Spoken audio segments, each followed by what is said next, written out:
Pemirsa, kalau misalnya banjir di Pejaten udah mulai surut, lalu bagaimana dengan titik-titik banjir lainnya di sejumlah wilayah?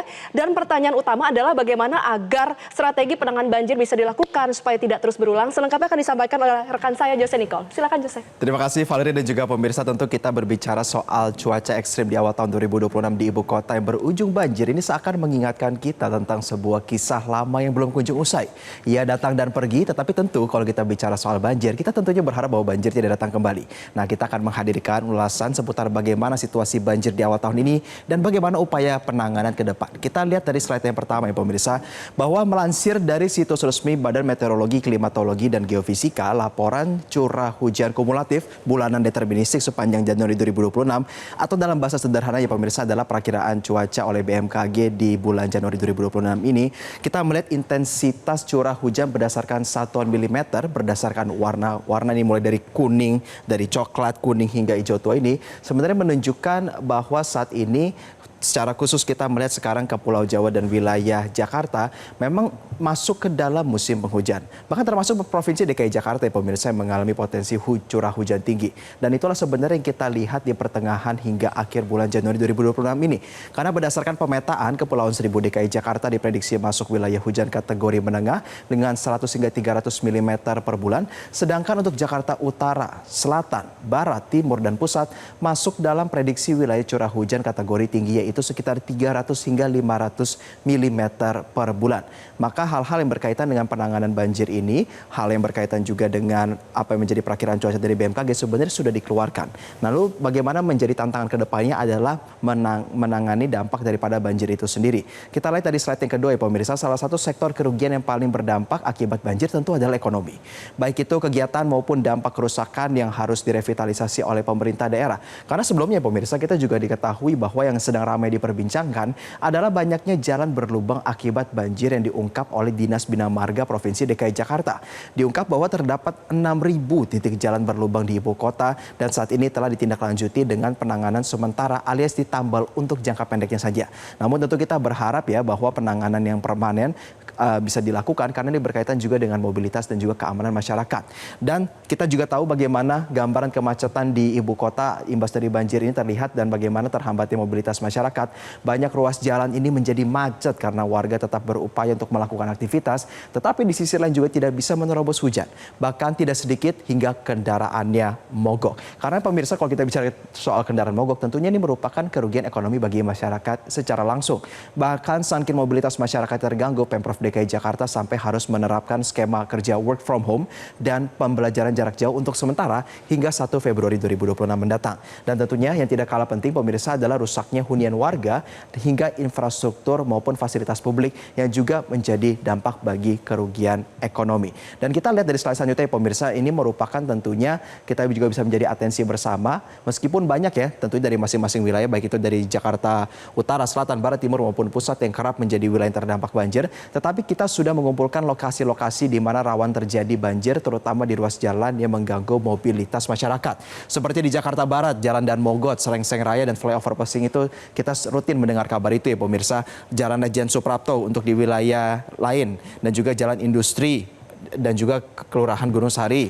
Lalu kita melihat juga bagaimana di Jakarta Utara ada Jalan Gaya Motorraya dan juga jalan di wilayah Kelapa Gading pemirsa dan juga Jalan Gunung Sari Pademangan. Lalu di wilayah Jakarta Timur Jalan Taruna Pahlawan Revolusi dan juga Jalan DI Panjaitan. Ini adalah wilayah-wilayah yang kerap harus menjadi atensi karena ini merupakan mobilitas utama masyarakat di ruas-ruas jalan tersebut.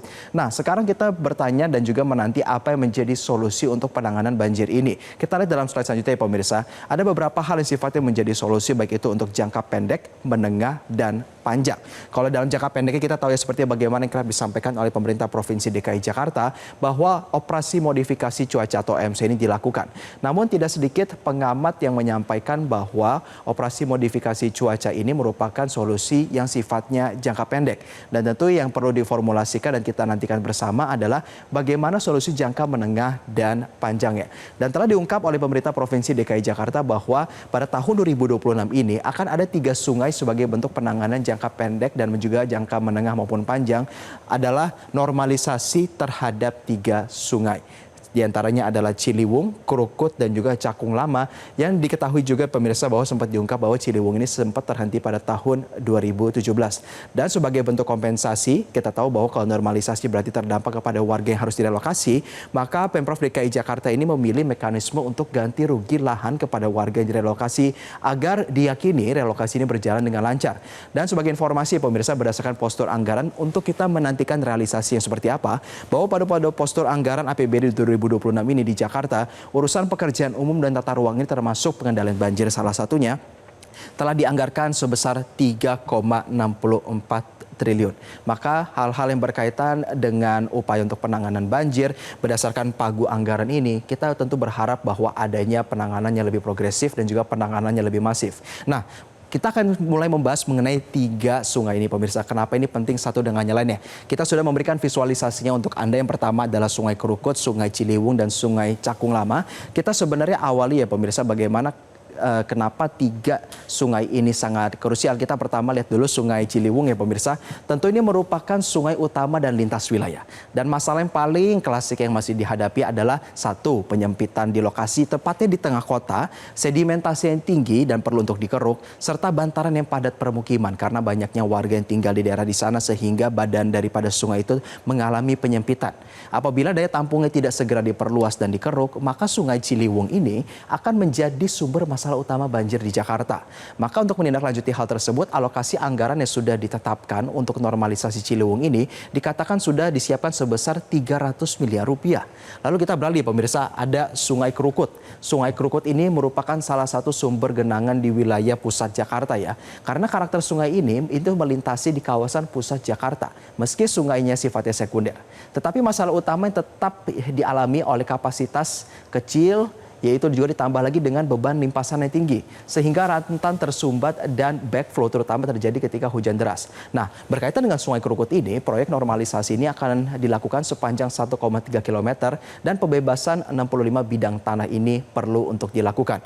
Ini Sungai Krukut ini dapat dikatakan cukup krusial ya pemirsa karena ini merupakan di wilayah pusat. Apabila nantinya terjadi luapan dan tidak diatasi dengan baik, maka mobilitas masyarakat di pusat jalan ibu kota terutama di wilayah-wilayah perkantoran ini sangat bisa terhambat. Dan yang terakhir yang tidak kalah penting adalah Sungai Cakung Lama ya pemirsa, di mana juga cukup rawan karena dekat dengan pesisir dan sensitif terhadap pasang laut. Nah, kalau kita bicara mengenai Sungai Cakung Lama ini, masalah utama yang dikhawatirkan itu selalu terpengaruh oleh banjirop, gradien rendah, dan terhubung dengan kawasan-kawasan industri. Dan pada tahun ini kita akan menanti bagaimana Dinas Sumber Daya Air berkaitan dengan Kali Cakung Lama ini akan dilebarkan hingga 15 meter dan anggaran ini diperkirakan mencapai 132 miliar rupiah. Lalu menjadi pertanyaan tentu pemirsa adalah mengapa 3 hal ini harus menjadi atensi khusus daripada pemerintah provinsi dan juga telah diungkap akan dinormalisasi tahun ini karena 3 sungai ini tidak boleh ditangani secara terpisah. Kalau ditangani secara terpisah akan berdampak kepada yang lain, maka penting untuk ditangani secara bersamaan. Karena ketiga sungai ini secara hidrologis sangat saling terhubung. Dan berkaitan dengan ulasan kami, pemirsa, kita penting untuk menanti bagaimana dalam slide selanjutnya. Gubernur DKI Jakarta Pramono Anung juga telah menyampaikan bahwa kami sudah mencanangkan untuk menormalisasi 3 sungai, yaitu Ciliwung, kemudian Cakung Lama, dan Krukut, dan akan dimulai di tahun ini 3-tiganya. Dan itulah tadi pemirsa ulasan kami seputar pentingnya penanganan banjir dan bagaimana potensi dampak kerugian ekonomi. Kita tentu berharap ke depan bahwa realisasi daripada postur anggaran ini tetap berorientasi kepada pemulihan kembali jalur sungai, revitalisasi ataupun normalisasi dari wilayah itu tetap dijalankan agar Jakarta memiliki aliran air yang mampu mengatasi banjir dan juga untuk tidak memberikan dampak kerugian lebih lanjut kepada warga. Dan itulah tadi pemirsa. Jelajahi cara baru mendapatkan informasi. Download Metro TV Extend sekarang.